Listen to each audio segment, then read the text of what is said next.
Dragi prijatelji, posjetioci kanala Mićuno, ali baš dobro. Evo, spremit ćemo jedan veoma lep i interesantan ručak.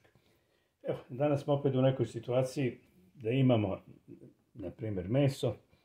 Danas konkretno evo, ja imam 4 pileća bataka. I kako da ih spremimo da budemo siti i zadovoljni. To je najjednostavnije, vidjet ćete kako mi spremamo piletinu bez nekih većih dodataka i bez većih problema. A da bude preukusno i jako lepo. Znači evo, danas ćemo spremati pileće batake, ja imam ovdje jedno 4 komada, malo krompira, ja sam isecko već i stavio u vodu i začini. To je sad sve, evo, relativno. Ovo jelo možete završiti, na primjer, sa 3 začina, 4 eventualno. Znači, osnovno je so, biber, aleva paprika, na primjer, i beli luk u granulama. Međutim, ja ću dodati malo i ovog origana i suvog začina. I za krompir ćemo koristiti isto malo soli i malo bibera i suvog začina za krompir. Pa idemo da krenemo da začinimo piletinu.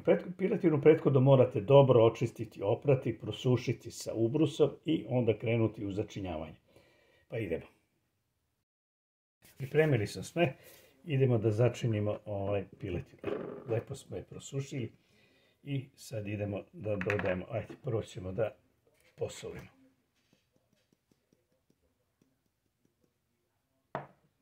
Pa ćemo da pobiberimo.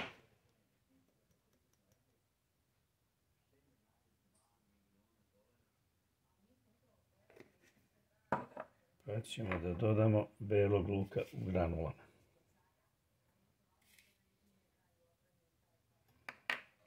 Preko toga origana. Malo. I suvog začina ili vegete. To ćemo isto da uradimo i sa druge strane. Sad ćemo dodati malo ulja.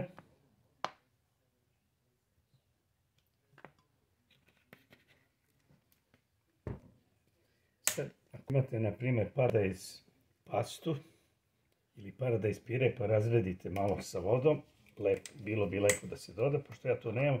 Ja imam pasirani paradajz, ja ću malo njega. Tako. Sad ćemo sve to izmešati i da se sjedine začini. Ovo bi bilo sad dobro ostaviti bar jedno pola sata ovako da se prekrije sa folijom i da budu u friteru jedno pola sat. Vremena bi bilo idealno, a ja toliko nemam vremena zbog ručka, mi ćemo ga ostaviti jedno pola sata. Jedno 40 minuta je prošlo, nastavljamo. Uzeli smo ovaj plek za pečenje. Malo sam samo stavio domaće svinjske masti, mi to volimo, lep miris i lep ukus. I sad ćemo poređati batake.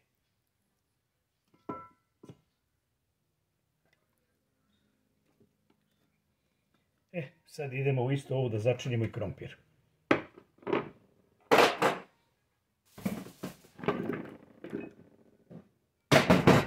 Krompir nećemo ništa posebno, samo malo soli, bibera i ovog začina za krompir. Isto malo ulja. Izmešati i poređati među batake.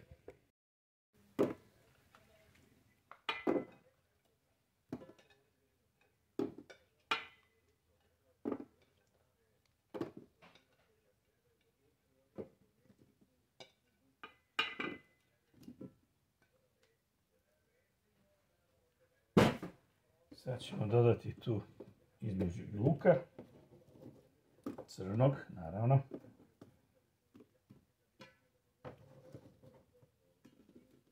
I naravno radi lepšeg ukusa i šargarepe. Evo ovako.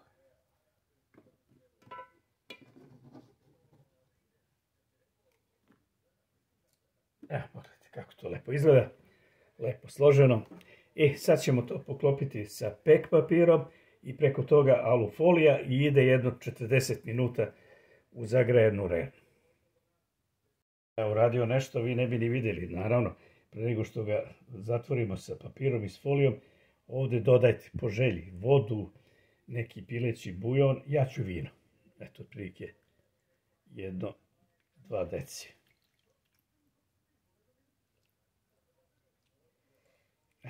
Sad možemo lepo da ga zatvorimo i ide na pečenje.